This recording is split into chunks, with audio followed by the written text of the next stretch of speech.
Давайте сделаем дуа за близких и родных, за всех знакомых, за друзей, за мирных и живых. Давайте сделаем дуа, чтоб всем Аллах помог, тому, кто болен, беден, слаб, тому, кто одинок. Давайте сделаем дуа за тех, кто далеко, кому без родины своей на сердце нелегко. За тех, кто плачет каждый день от боли и обид, и у кого душа за нас, за мусульман болит. Прошу, Аллах живым, дай силы и укрепи иман. Пусть сердце зависть не коснется, а языка обман. От мук могильных и от страха мертвых защити. Прошу, могилы наших близких расширь и освети.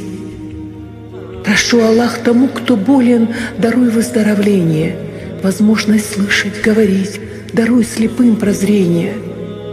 Есть те, кто вынужден считать последние гроши. Прошу, Аллах, проблемы этих бедняков реши. У тех, кого коснулась бедность отнюдь не кошелька, намного хуже положение, их участь нелегка. Кто беден сердцем и душой, тот, кто по вере слаб, твой самый бедный и больной, твой самый слабый раб. Нам в этом помощь всем нужна.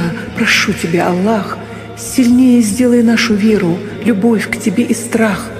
Всем одиноким помоги свою семью создать, и тем о детях, кто мечтает, прошу тебя их дать.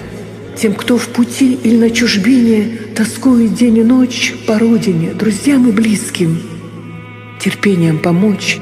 Прошу, Аллах, на этом свете пусть каждый человек от всех ошибок и пороков избавится навек. Прошу, Аллах, придай нам силам наш предсмертный час. Прошу, Аллах, за всех людей, за каждого из нас. Прошу всем сердцем, о Всевышний, прими мольбу мою. Прошу, Аллах, дай встретиться с любимыми в раю.